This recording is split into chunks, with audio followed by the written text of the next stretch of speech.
Relação, a gente finge que é sério, comportado. Cadê? Será que já tá? Não, tá demorando ali. Pronto, agora sim, estamos sendo gravados. Galerinha, eu postei a aula lá. A gente vai fazendo assim, tá? Eu vou postando a aula e aí nos encontros síncronos a gente conversa, a gente troca uma ideia, a gente resolve alguns exercícios ou eu enfatizo alguns pontos que são importantes para a gente. Hoje a gente ainda não vai começar a estudar a gente está em estágio 4, a estudar os recursos em espécie. A gente não vai estudar precisamente o que é uma apelação, quando é que cabe uma apelação, precisamente o que é um recurso em sentido estrito, em que hipótese cabe um recurso em sentido estrito. A gente vai dar mais. Olha, a Ellen chegou agora. Boa noite, Ellen. A gente vai dar uma Boa noite. Uma revisadinha. A Giselda também está aí. Não tinha visto antes. A gente vai dar uma revisadinha nos conceitos gerais, não conceitos gerais assim em termos principiológicos, mas questões gerais práticas. Tipo, o que eu preciso tomar cuidado quando eu estiver elaborando uma peça processual, seja na vida real, seja num concurso, uma segunda fase para magistratura, uma prova de sentença, por exemplo, ou na OAB, uma segunda fase da OAB. São coisas muito importantes. Galera, hoje nós devemos prezar pelo básico. Quanto menos a gente se complicar, melhor. Hoje o menos é mais. Por exemplo, se eu tenho que fazer uma peça, uma apelação, tem gente que gosta de fazer apelação de 20, 50, 60, 70 páginas. Cara, não pode fazer uma apelação de 70 páginas? Claro que pode, se houver necessidade para isso. Senão você deve dizer o que você quer dizer na menor quantidade de páginas possível. Por quê? Ninguém tem tempo mais. Quem aqui hoje pode dizer que, bah, eu tenho tempo livre, tenho tempo sobrando, tenho tempo assim, ó, nada para fazer, nenhum dia da semana. Isso não existe. Imagina para um cara, para um juiz que tem que administrar uma vara com 1000 processos, tem que sentenciar 1000 processos, tem que fazer 100 audiências por mês, por semana, sei lá eu. Então a gente deve prezar pelo tempo de quem está examinando os nossos processos. A gente não deve falar coisas desnecessárias, a gente deve falar somente o básico, tá? Deixa eu compartilhar com vocês aqui aquele slide que eu usei na aula gravada para a gente retomar alguns pontos, para a gente conversar um pouquinho.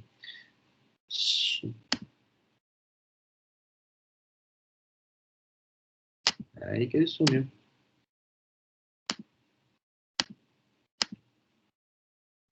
Show.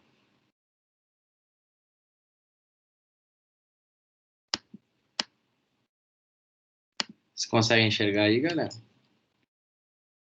Sim, sim. Show. Ai, adoro quando vocês me respondem. Fico tão feliz. Não fico confuso. Ah, será que me ouviram? Será que não me ouviram? Será que estão enxergando? Será que não estão enxergando nada? Porque quando eu compartilho assim, você some da minha vida. Eu me sinto tão só. Então vamos lá. Primeiro ponto aqui, galera. Noções introdutórias, compreensão da situação problema e identificação da peça cabível. Ó, meu cachorro enlouqueceu. O cachorro surtou. Rottweiler. Galera, noções introdutórias. Primeiro, sempre a gente trabalha com a palavra. A gente trabalha com a palavra, seja ela escrita, seja ela falada. Por exemplo, se eu quero pedir alguma coisa para o juiz, eu tenho que fazer uma petição. A minha arma, o meu instrumento, a minha ferramenta de trabalho é a minha palavra. Quanto melhor eu me expressar no papel, quanto melhor eu me expressar na minha petição, melhor. Então a gente tem que começar a criar essa afeição, criar esse sentimento, criar essa relação com a palavra, com o português. É muito importante a gente escrever de forma clara. Em alguns momentos eu vou precisar me expressar também com o uso da palavra, mas a palavra oral. Então, por exemplo, numa audiência, a minha ferramenta de trabalho não vai ser uma petição, vai ser a minha palavra, a forma como eu me manifesto, a forma como eu me porto na audiência, uma sustentação oral, a mesma coisa. Mas é fundamental que a gente compreenda a necessidade de ter uma boa relação com a palavra, com a nossa redação, com o português. Às vezes a gente não dá tanta atenção para isso, mas é fundamental que a gente tenha, que a gente se dedique, assim como a gente se dedica a estudar direito civil, direito penal, a gente precisa se dedicar também ao estudo do português, ao estudo de como fazer, como ter uma boa técnica de redação. Falando sobre essas técnicas de redação, o que é importante que eu faça lá na minha petição? Primeiro, é importante que eu tenha uma redação clara e técnica. Como assim, Felipe? Clara no sentido de ir direto ao ponto. Se eu quero que o juiz substitua a pena do meu cliente por uma pena restritiva de direito, eu vou dizer que eu quero que ele substitua a pena de privativa de liberdade por uma restritiva de direito. Se eu quero que ele reconheça uma nulidade, eu vou dizer que eu quero que ele reconheça uma nulidade. Eu não posso ficar tergiversando, eu não posso ficar inventando história. Eu tenho que ir direto ao ponto para me fazer entender. É tão ruim quando nos fazem perder tempo. O cara fala, enrola, fala um monte de coisa e não diz o que quer. Então eu preciso ter essa noção de que quanto mais claro eu for, mais direto e reto e certo ao ponto eu for, melhor. Isso não significa não ser técnico. Isso não significa não utilizar a linguagem jurídica correta. Então, isso também é muito importante. Por quê? Porque a gente é constantemente avaliado. Por exemplo, se eu impetro um habeas corpus, começou aí. Se eu estou falando de habeas corpus, qual é o verbo que eu devo utilizar? Impetração. Não é interpor, não é apresentar, não é opor. Eu tenho que impetrar um habeas corpus. Segundo ponto que eu preciso saber, o habeas corpus ele é uma ação constitucional. Então, eu não posso dizer que eu impetrei um recurso de habeas corpus. É óbvio que eu vou ser compreendido. É óbvio que a pessoa vai entender o que eu quero dizer. Mas, ao mesmo tempo que a pessoa vai entender o que eu quero dizer, ela pode me julgar por isso. Porque eu cometi uma tecnia. Eu chamei uma ação constitucional de recurso.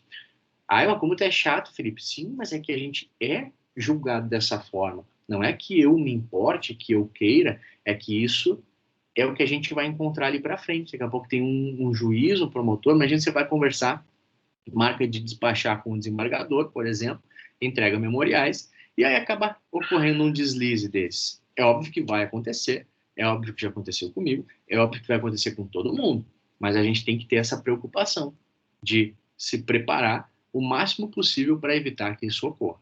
Tá, galera? Então, sempre prezar por uma redação clara e, ao mesmo tempo, técnica. Quando eu estou me manifestando, quando eu estou conversando com o juiz, isso é outra coisa. O que é uma petição? Nada mais é do que uma conversa com o juiz. Eu vou pedir para ele alguma coisa.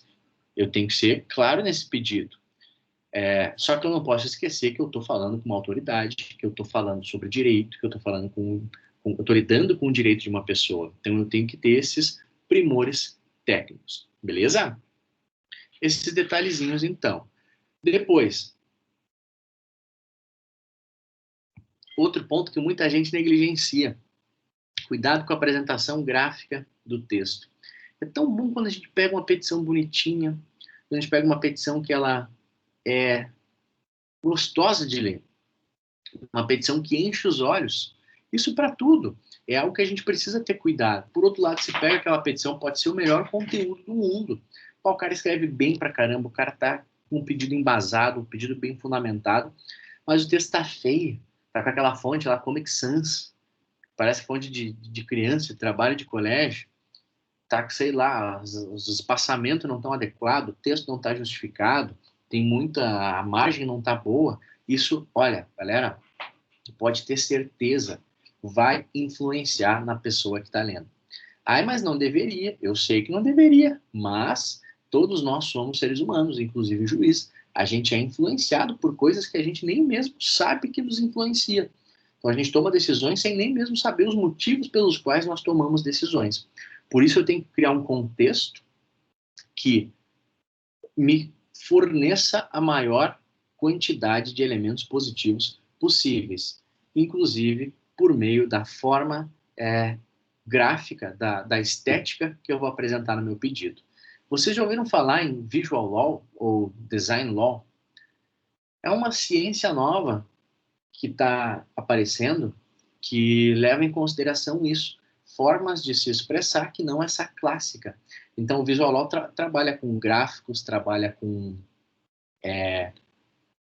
imagens, é quando você aprimora a sua linguagem, aprimora a sua comunicação e permite que você se expresse de uma forma diferente dessa clássica. Claro, não significa sair botando um monte de desenho, um monte de bonequinho, um monte de imagem, mas, por exemplo, se você quer relatar a dinâmica de um acidente, Um acidente de trânsito. Vamos imaginar que a gente está falando aqui sobre um processo de homicídio culposo na direção de veículo automotor, ou lesão corporal culposa na direção do veículo automotor. Você pode descrever: o condutor seguia na pista de rolamento em direção Porto Alegre, Canoas, enquanto a vítima seguia na via contrária em direção Canoas, Porto Alegre, no quilômetro tal. A condutor réu foi fazer uma conversão à esquerda, não observou a sinalização, e a vítima foi fazer uma conversão à direita, é o momento em que houve a colisão. Porra, é difícil pra caramba eu fazer com que o juiz imagine, o juiz consiga reproduzir essa informação. Eu posso colocar o máximo de detalhes ali na minha narrativa, mas é difícil eu traduzir isso para a imagem. Então, aí reside um exemplo grande em que eu posso me valer de elementos gráficos. Eu posso me valer do visual law. Eu posso dizer, eu posso trazer, então, aqui um desenho, um croquis, uma perícia, um vídeo que demonstre aquilo que eu estou querendo dizer, que faça com que o julgador tenha a possibilidade de enxergar aquilo que eu estou querendo que ele enxergue. Fica mais fácil.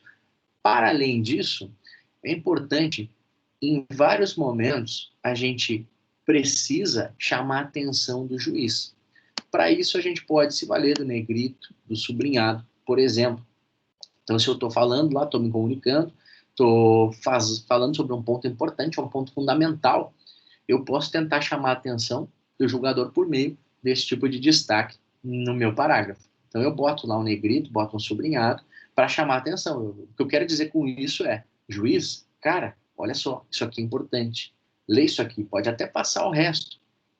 Pode até não ler com tanta atenção o resto, mas isso aqui, por favor, é importante que você examine. É importante que você se detenha a isso. Tá, galera? Então, esses pontos são alguns pontos muito importantes. Depois, eu preciso ser coerente e harmônico na minha narrativa. O que eu quero dizer com coerência e harmonia? O que eu preciso, o que eu falo precisa fazer sentido. Então eu tenho que, se eu vou fazer uma alegação, se eu vou fazer uma afirmação, eu preciso que essa afirmação faça sentido. Ou, se eu vou usar uma citação de jurisprudência, ou vou fazer uma menção a algum princípio, eu preciso impor algum sentido a isso. É muito comum de as pessoas, às vezes, começarem a mencionar princípio, jurisprudência, sem que isso faça qualquer sentido, sem que isso seja coerente no âmbito daquela argumentação. Porque, sei lá, uma jurisprudência legal, fala sobre o princípio tal, mas esse princípio não faz sentido no caso concreto. Então, eu tenho que sempre ter atenção a esses detalhes. Sobre jurisprudência, tem um outro ponto bem importante. Eu cansei de ver, galera, na época que eu trabalhei no tribunal, as pessoas usando jurisprudência de forma equivocada. Em que sentido de forma equivocada? Quando você tem, deixa eu voltar aqui para vocês. Quando você tem uma decisão jurisprudencial que você gosta de utilizar. Olha, chegou mais gente, agora que eu voltei aqui. Chegou a Isabela, Cauana, Lisiane, Thiago, sejam bem-vindos. Eu estava sumido, quando eu compartilho a tela eu não enxergo vocês. Galera, quando eu estou utilizando jurisprudência, primeiro deixa eu fazer só um parênteses sobre o termo jurisprudência, que ele é muito utilizado de forma equivocada. O que é jurisprudência? Vocês vão ver, assim, ó, juiz, desembargador, ministro falando errado, mas nem por isso vocês precisam falar errado também, tá? O que é jurisprudência? Jurisprudência é uma coletânea de julgados de determinado tribunal sobre determinado tema. Jurisprudência é a posição do tribunal sobre determinado tema. Uma decisão não é jurisprudência. Então a gente fala, eu botei uma jurisprudência. Não, você botou uma decisão, você botou um acórdão, você botou uma ementa que representa a jurisprudência do tribunal. Percebe que se você não tem essa noção, pode ficar contraditória a sua fala, porque, eu botei uma jurisprudência, mas eu achei uma jurisprudência em sentido contrário. Não, a jurisprudência é a posição do tribunal. Tem decisões contraditórias. O ministro tal decide de um jeito, o outro ministro decide de outro jeito. Então, a jurisprudência é conflitante. A gente tem alguns pontos em que a jurisprudência pode ser unânime, que se expressa dessa forma. Mas a gente tem que ter um cuidado com essa expressão. Só um parênteses, tá? Porque é muito comum de passar batido. O que eu estava dizendo para vocês, que a galera usa errado? Às vezes, quando a gente procura lá, vocês sabem fazer pesquisa jurisprudencial no tribunal? Alguém faz isso com frequência? Alguém tem esse hábito? Não? Às vezes, sim, no trabalho. Eu trabalho no quarto GIG, e às vezes a gente acaba por procurar jurisprudência. Boa. Neide, tem... Olha só, deixa eu fazer uma coisa aqui, então. Vamos ver se a gente acha... Ah, se bem que esse computador aqui, ele tem dificuldade com o site do tribunal, ele não se dá bem. Se eu conseguir abrir aqui, vamos ver se a gente consegue achar uma decisão que nos favoreça. Só para a gente brincar aqui de pesquisar jurisprudência. Só deixa eu ver se vai funcionar.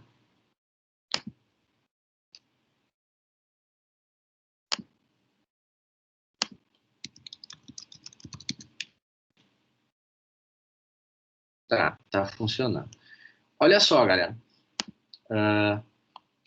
Só deixa eu fechar esse ponto que eu não fechei ainda.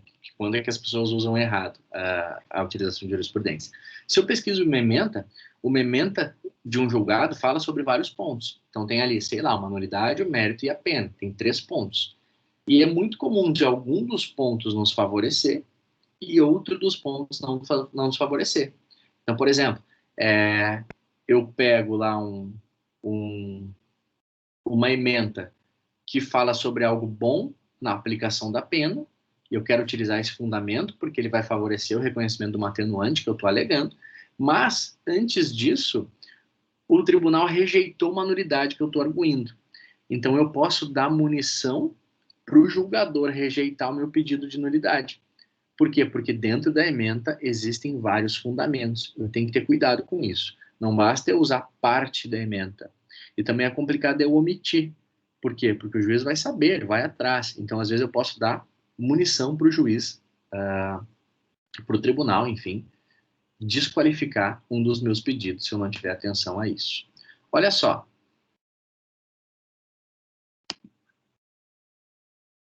Vamos ver se a gente acha aqui um julgado que nos favoreça. Vamos imaginar que a gente está diante, a prova da OAB cobra bastante, de um caso envolvendo o princípio da insignificância. Como que eu buscaria informações, como que eu buscaria amparo jurisprudencial para minha tese? Entrei no site, vocês conseguem enxergar aí? Acho que sim, né? Entrei no site do tribunal, eu viria aqui, ó, em jurisprudência, busca avançada, uma informação bem importante. Se eu tiver um recurso de apelação já interposto, a gente vai estudar isso quando a gente vai falar sobre o recurso de apelação. Eu posso interpor meu recurso de apelação, ele vai ser distribuído para o tribunal e depois eu apresento as minhas razões. O que são as minhas razões? São os meus fundamentos. Então, significa que eu distribuo o meu recurso, o recurso vai para o tribunal, é distribuído para alguma câmara e depois eu apresento os meus fundamentos. Isso é importante. Isso é muito importante. Por quê? Porque se eu souber, por exemplo, que o meu recurso de apelação foi parar lá na terceira Câmara Criminal, o que eu vou fazer quando eu for pesquisar jurisprudência? Eu vou limitar aqui, ó, Tribunal de Justiça, órgão julgador, terceira, cadê? Terceira Câmara Criminal. Por quê, galera? Porque eu já sei com quem que eu estou falando. Eu já sei que o meu recurso vai ser julgado pela terceira Câmara Criminal. Então, eu preciso achar decisões deles para dizer, vocês já decidiram assim. Vocês pensam dessa forma. E se eu souber quem é o relator, por exemplo, sei que o desembargador Renês integra a terceira Câmara. Cadê ele aqui, ó? Renês da Trindade. Eu já consigo ver bem como ele pensa e isso facilita a forma como eu vou fazer as minhas razões. Então, vou imaginar que a gente está falando aqui sobre o princípio da insignificância. Princípio de insignificância. Vai aparecer a maior quantidade de julgados não reconhecendo, mas pode ser que a gente dê sorte de encontrar algum que nos favoreça. Esse aqui está muito grande. Ó. Aqui eles rejeitaram, já vejo que não se aplica, mérito do princípio da intervenção mínima de descabimento. É inaplicável o princípio da insignificância nos crimes ou contravenções penais praticados contra a mulher no âmbito das relações domésticas. Aqui eu não vou encontrar muito, porque a terceira Câmara, ela não julga crime de furto, e o princípio da insignificância tem mais incidência nos crimes de furto. Vamos botar todos os órgãos jurisdicionados aqui. Agora a gente vai ver que vai melhorar. Então aqui, ó, furto qualificado majorado, princípio da insignificância não foi reconhecido. Por quê? Porque o réu já ostenta condenações por furtos anteriores. O cara não é primário, ele já tem outras condenações, por isso a conduta não é insignificante, apesar de o valor não ser um valor expressivo, ó, 300 por R$300. Esse aqui também não deu, ó, inviável a aplicação do princípio da insignificância, porque a gente está falando do crime de roubo e não de furto. Furto qualificado tentado, trancamento. Olha só que interessante essa. Quando constatada a inexistência de lesão relevante ao patrimônio da vítima, bem jurídico tutelado pela norma, o fato se torna materialmente atípico. O princípio da insignificância é regra auxiliar de interpretação que exclui do tipo os danos de pouca importância, como no caso dos autos, em que a res furtiva é constituída de bens do gênero alimentício e de produtos de limpeza, avaliados em R$ 193,87, ordem concedida.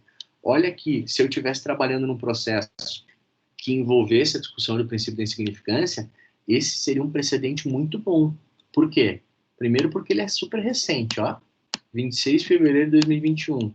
Segundo, porque vejam, aqui não é um recurso de apelação que julgou o mérito. Aqui é um habeas corpus que trancou o processo, trancou a ação penal.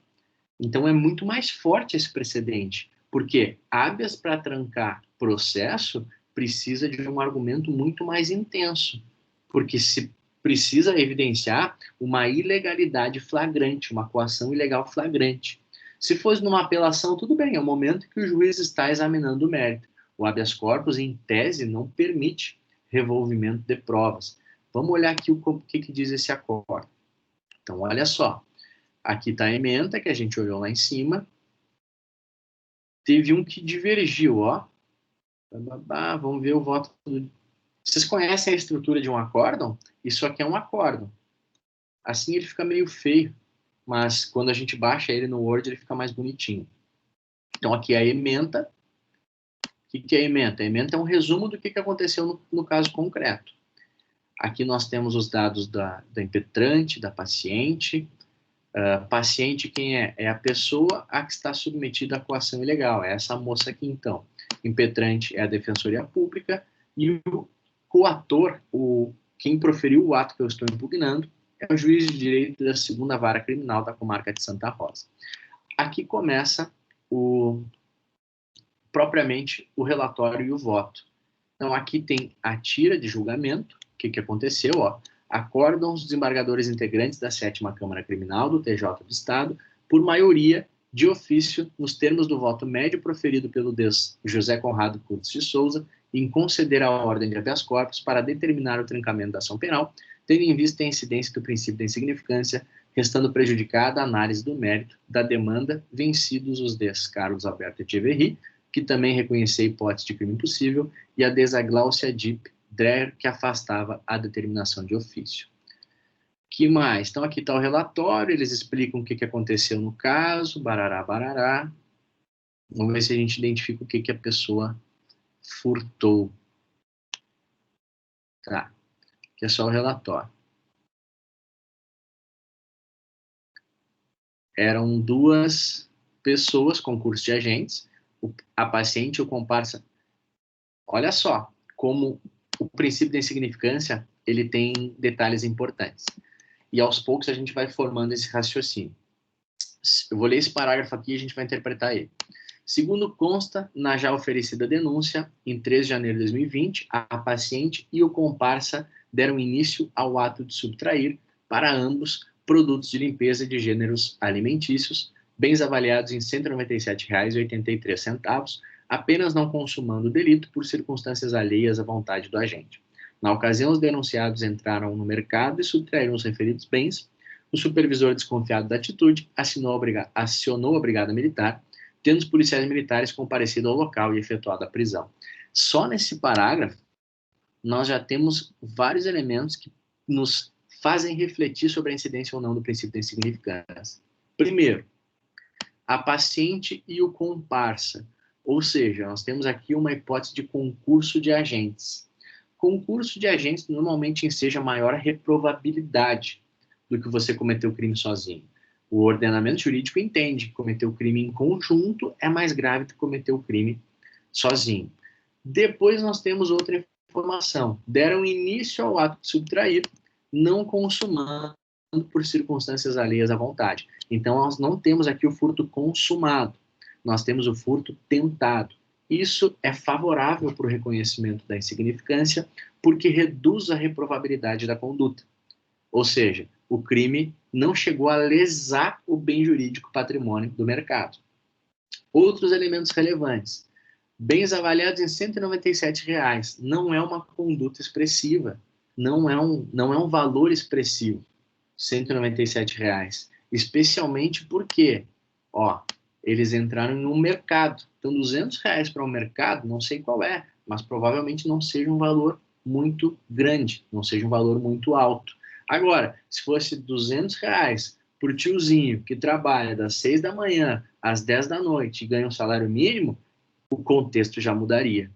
Olhem como isso aqui pode muito bem. Tem questões de OAB, questões de concurso, que são muito parecidas com isso. Eles nos dão esse caso e nos perguntam, você na condição de advogado, da fulana, da paciente, o que faria? Então,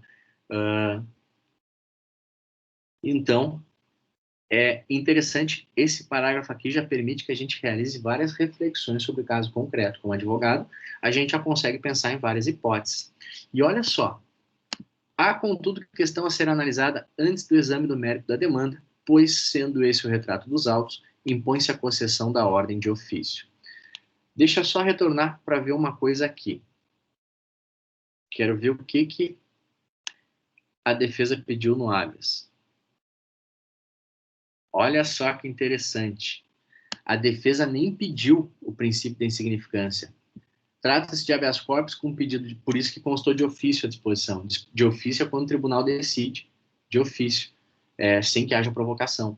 Trata-se de habeas corpus com pedido de liminar impetrado em favor de fulana, contra ato do juiz de direito que indeferiu o pedido de realização de audiência para o fim de homologação de acordo de não persecução penal nos autos do processo tal. Ou seja, a paciente foi denunciada, a advogada pediu que fosse realizada audiência para o acordo de não persecução penal. Você sabe que acordo de não persecução penal é um instituto que foi inserido no ordenamento jurídico com pacote anticrime, que o Ministério Público faz um acordo com a vítima, com o réu, melhor dizendo, o réu cumpre lá a medida de prestação de serviço à comunidade ou uma prestação pecuniária e o processo não vai adiante. Então, é um acordo para que o processo não ande. Foi isso que a defesa pediu.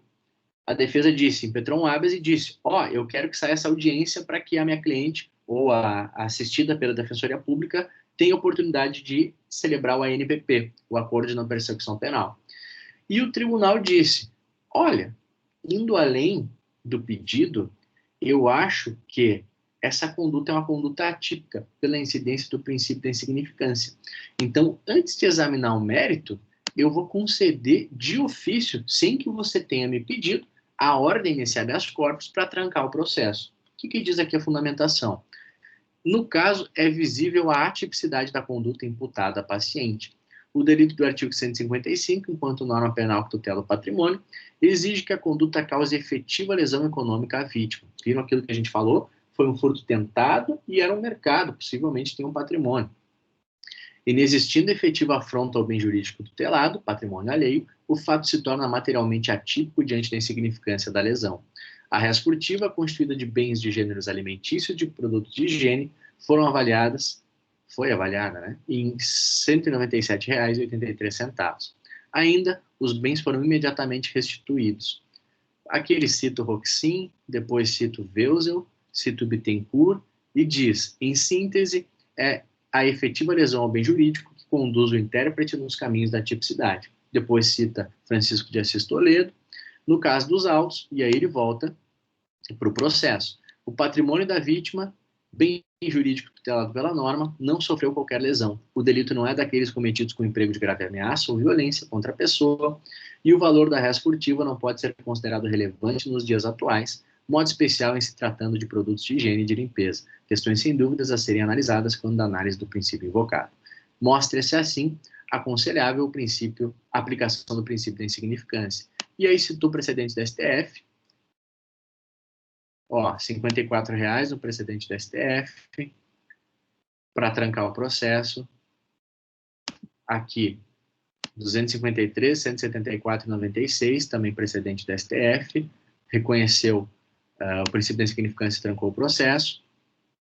Mais um, qual foi a avaliação do bem aqui? Botijão de gás de R$ 80,00, que apesar da reincidência, ó, nesse caso o cara era reincidente, mas considerando o valor do bem, que era um botijão de gás de R$ 80,00, também se absolveu o paciente. Citou mais um aqui.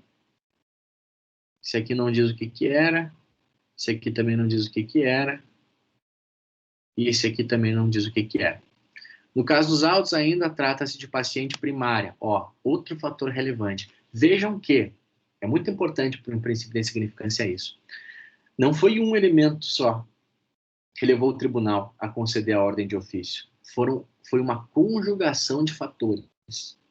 A primariedade, a tentativa, o fato de ser R$200 o valor dos bens, o fato de serem valores de gênero alimentício e de limpeza.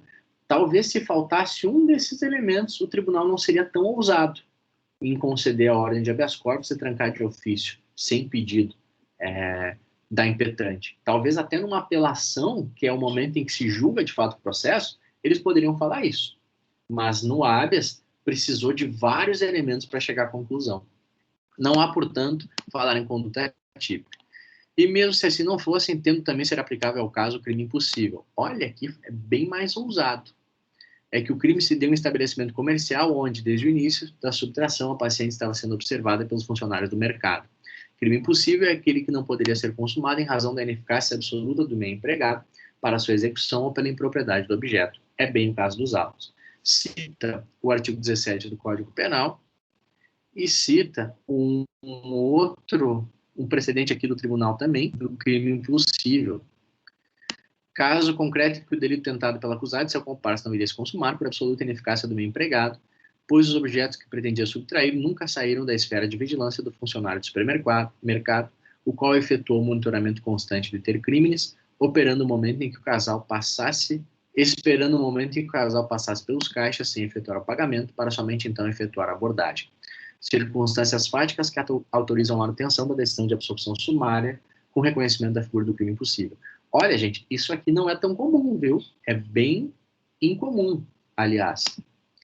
No caso, caracteriza-se claramente a impossibilidade do meio escolhido, bababá. Evidentemente que o sistema de monitoramento, seja por câmera, seja pessoal, é passível de falhas, o que afastaria a configuração do crime impossível, possibilitando a consumação ou até mesmo a tentativa da prática delituosa. Contudo, neste caso, não é. Vigiado e acompanhado desde o início da ação delituosa, não havia a mínima chance de a denunciada lograr êxito na prática delituosa. Vejam como o tribunal aqui está se resguardando, ó. Ele não está gerando um precedente automático, porque não é esse o caso. Sempre que há câmeras ou sempre que há monitoramento, eu vou reconhecer o crime impossível. Eles estão dizendo, não é sempre que isso acontece, mas nesse caso específico aconteceu, porque a todo momento a paciente foi vigiada. E aí se reconhece a atipicidade também. Vamos ver. Aqui o voto dele. Assim, de ofício, concedo ordem de habeas corpus à paciente para terminar o trancamento da ação penal. Olhem só, galera, ponto importante para a gente identificar o acórdão. Esse é o voto do relator, desembargador José Conrado Curtis de Souza. Teve alguém que divergiu, com a vênia do eminente relator, diverge do seu voto para afastar o reconhecimento do crime impossível e trancar a ação penal tão somente com base no princípio da insignificância. Então, esse aqui disse... O habeas está sendo julgado por 3 desembargadores. O julgamento do recurso é feito normalmente por 3 desembargadores.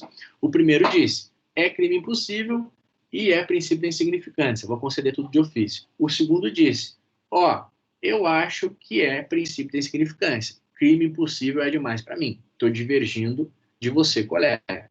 Eu só vou trancar a ação penal pelo princípio da insignificância. Não vou me vincular a esse posicionamento do crime impossível. E aí ele apresenta os fundamentos dele aqui, ó. de ter sido a ré monitorada por um supervisor que acionou a brigada e efetuou a abordagem, quando ela ainda estava no local, não torna o crime impossível, mas sim tentado.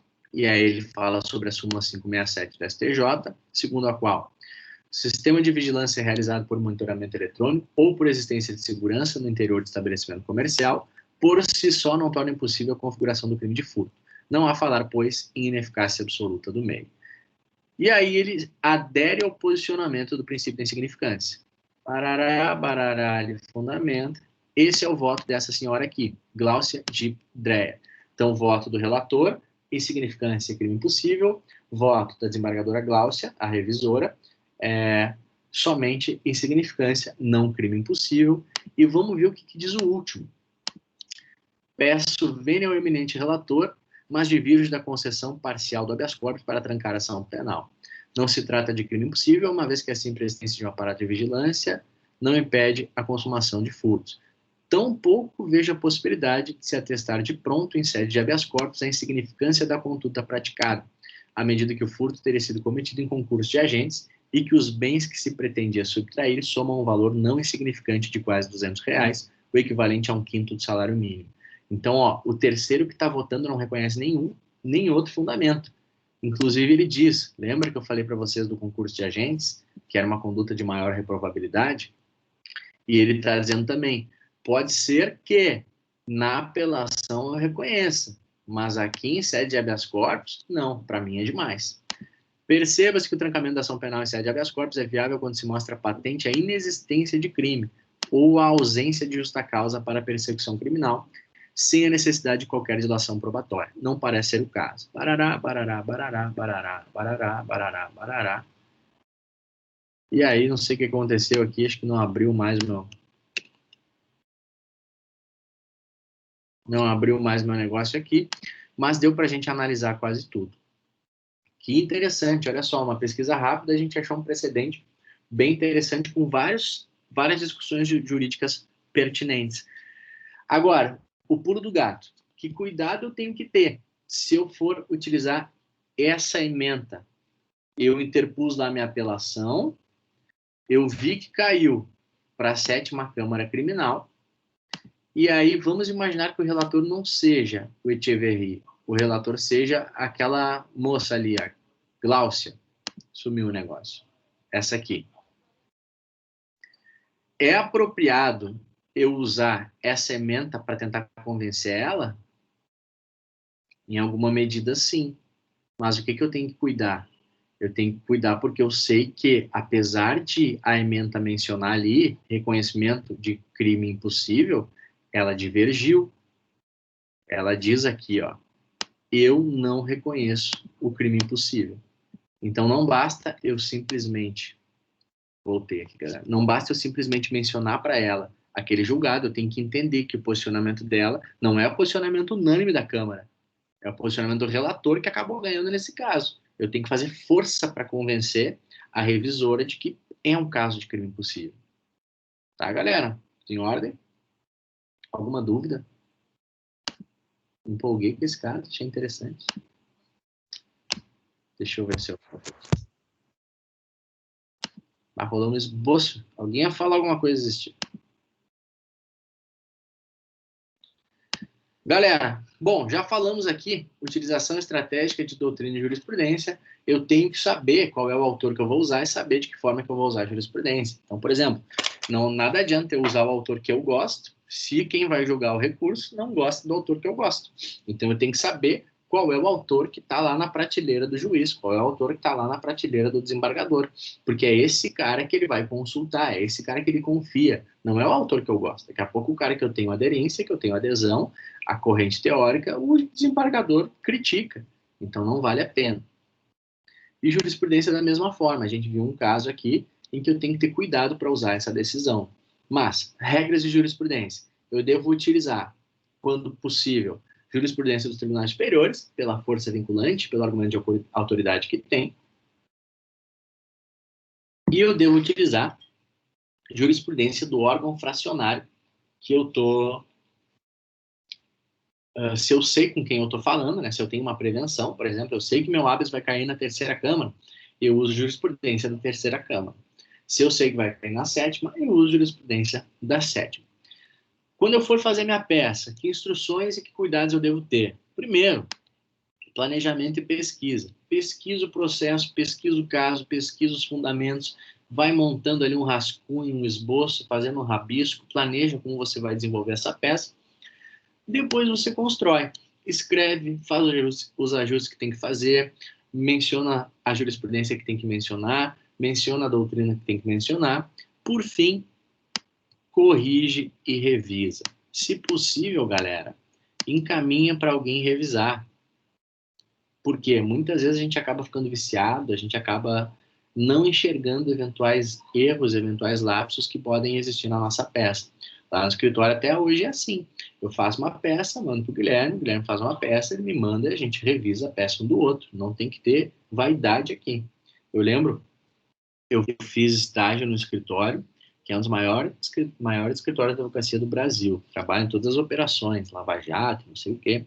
E na minha primeira semana de estágio, o sócio me mandou, o dono do escritório me mandou a peça. Felipe, dá uma revisada para mim. E eu, porra, e o estagiário estava no 4º semestre, o cara quer que eu revise a peça dele. Isso foi uma lição, pô, que humildade, o cara é um bambambão, o cara é super bom e tá tendo ali, ó, daqui a pouco o estagiário pode enxergar uma coisa que tá me passando. Então, isso é legal, isso é muito interessante, vale a pena. TCC é a mesma coisa, né, galera? Nosso TCC a gente lê, tá tudo perfeito, entrega o TCC e vê um erro. Sempre assim. Fiquem tranquilos se acontecer com vocês, porque é sempre assim. Adiante. Olha só, isso aqui é importante. Cuidados essenciais. Checar a grafia dos nomes dos autores. Gente, eu, Felipe, não tô nem aí se escreve meu nome com I, com Y, com 2 L's, com P, com PH, tanto faz. Mas tem gente que se importa, que fica triste, que fica braba quando erra o nome da pessoa. Eu vi uma vez uma banca que tinha um professor cujo nome pode se escrever com S ou com Z. César era o prenome do professor.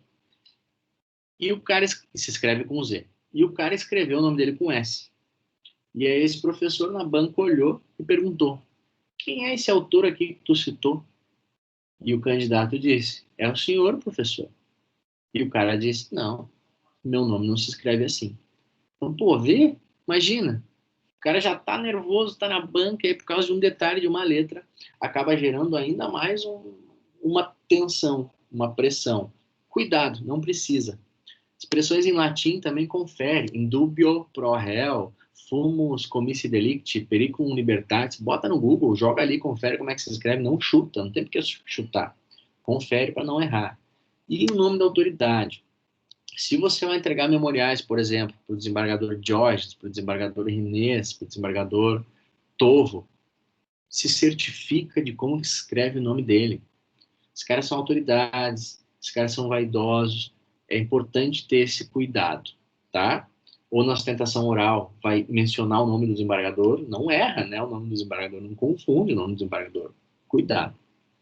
Aqui eu botei um modelinho só para a gente ver modelo de uma estrutura de uma peça. As peças, elas normalmente seguem uma estrutura, mas é óbvio que a gente deve sempre avaliar, no caso concreto, as particularidades de cada uma, tá? Então, o interessamento nada mais de com quem eu estou falando. Se for com o tribunal, eu vou indicar o tribunal. Se for um juiz, eu vou indicar o juiz. Se for autoridade policial, eu vou indicar a autoridade policial. É só aquele cabeçalho que eu indico com quem que eu estou falando. Essa introdução aqui, eu menciono as partes, fundamento legal da minha peça, se for o caso, e essas outras questões que orbitam aqui a construção da introdução. Então, por exemplo, fulano de tal, já qualificado nos autos do processo epígrafe, vem respeitosamente perante a excelência, com fulcro no artigo 593, inciso 1º, interpor o presente recurso de apelação pelos fatos e fundamentos que passa a expor. O que eu tenho que cuidar aqui? Opa, o que eu não posso errar aqui? Fundamento legal. Eu tenho que acertar o fundamento legal. E aqui ficou faltando, ó, 593, inciso 1º de CPP. Já é perder ponto. Não posso errar o fundamento legal. É o que eu mais preciso ter cuidado aqui. E claro, o nome da peça, né? Não posso errar o nome da peça. Aqui pode acontecer, precisa ter bastante atenção, pode acontecer de eu botar o fundamento legal correto, errar o nome da peça e zerarem a minha prova na OAB. Então o cara bota ali, sei lá, recurso de apelação ou contra-razões de apelação, dá uma patinada, apesar de estar certo o mérito, o cara erra no nomezinho, no nome em iuris da peça, e isso pode prejudicar. Relatório é onde eu vou expor o que aconteceu até o momento, o que já aconteceu até então, se o cara já foi denunciado, se teve sentença, se foi oferecida a resposta. Só vou explicar o que aconteceu até o momento no processo. E a fundamentação é onde eu, de fato, vou gastar energia. A fundamentação é tudo aquilo que eu vou utilizar para convencer o juiz de que eu estou certo, para convencer o delegado de que eu estou certo. E aí, na minha fundamentação, pode ter elementos de nulidade, pode ter elementos de mérito, como uma absolvição, pode ter elementos de apenamento e pode ter elementos, inclusive, de regime carcerário. Está vinculado um pouco ao apenamento. Algumas peças possibilitam uma maior construção do que outras. E eu encerro com o pedido e a conclusão. O pedido é, eu faço a minha fundamentação e, ao final, eu peço para o juiz reconhecer aquilo que eu fundamentei. Então, se eu digo que tem uma nulidade, eu vou requerer que se reconheça a nulidade com o anulamento do processo. Se eu digo que não tem provas, eu vou requerer a absolvição por insuficiência de provas. Depois disso tudo, eu faço aquela partezinha final. Nesses termos, pede deferimento, cidade, data, advogado, OAB. E aí eu não posso identificar aqui, né? Mas posso assinar minha peça se for um concurso no OAB? Não pode. Não pode, porque senão você vai estar identificando e a prova vai ser zerada. Galera, só para a gente encerrar rapidinho, eu vou retomar isso na próxima aula, mas só para a gente encerrar rapidinho. Situação-problema. O que é a situação-problema? É quando o enunciado narra um fato, que nem a gente leu ali no acórdão. O primeiro parágrafo que a gente leu do acórdão dava várias informações para a gente. R$197, concurso de agentes, era furto era tentado, e aí eu tinha que identificar onde é que eu estava.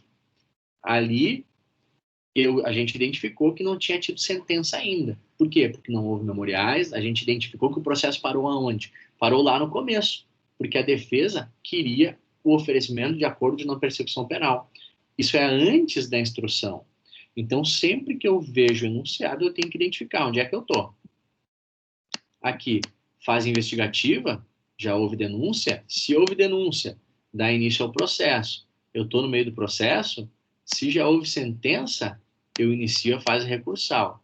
Então, a primeira parte da minha compreensão da situação problema é identificar onde é que eu estou. Se eu estou na fase de inquérito, se eu estou na fase do processo, se eu estou na fase recursal.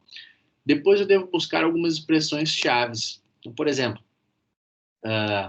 se me dizem que houve trânsito em julgado, o enunciado menciona, houve trânsito em julgado, eu já sei que tudo isso aqui passou. Eu já sei que não pode ser nada na fase investigativa, nada na fase processual e nem na fase recursal. Porque o trânsito em julgado pressupõe o esgotamento disso aqui tudo. Então, eu sei que se o enunciado afirma que houve trânsito em julgado, ou eu estou na execução da pena, ou eu estou lá numa hipótese de revisão criminal. Tudo a gente vai ver com calma, tá, galera? E aí eu descarto as hipóteses implausíveis. Então, se me dizem fulano de tal foi denunciado pela prática do delito tal, houve audiência de respondeu a acusação, houve audiência de instrução, foi proferida a sentença. Foi proferida a sentença, eu já sei que a minha peça processual não vai ser resposta à acusação e já sei que não vai ser memoriais. Por quê? Porque isso tudo vem antes da sentença. E aí pode ser embargo de declaração, pode ser apelação, enfim, eu tenho que examinar o caso concreto. Por fim, eu coloquei aqui algumas possibilidades na fase pré-processual. A gente pode ter um pedido de relaxamento de prisão, de liberdade provisória, ou oferecimento de queixa-crime. Antes da sentença condenatória, ou seja, na fase processual aqui, eu posso ter uma resposta à acusação, memoriais ou recurso sentido estrito, mais das vezes no caso do tribunal do júri. Depois da sentença condenatória, posso ter recurso de apelação, embargos infringentes, embargos de declaração. E após o trânsito em julgado, revisão criminal ou agravo em execução, eventualmente algum recurso na execução penal. Galera, fiquem tranquilos se não deu para entender todas essas peças aqui, porque é bastante coisa, e a gente vai ver detalhadamente cada uma delas no decorrer do nosso semestre, tá? Mas eu queria só fazer esse resuminho, essa revisão com vocês.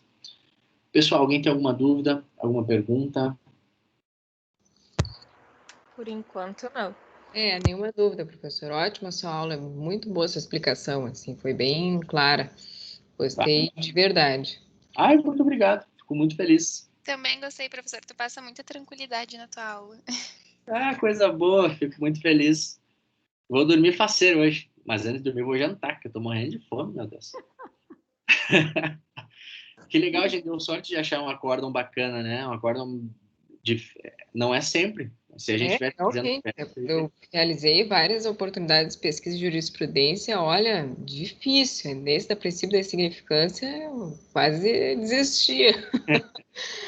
Mas que bacana, isso deu certo.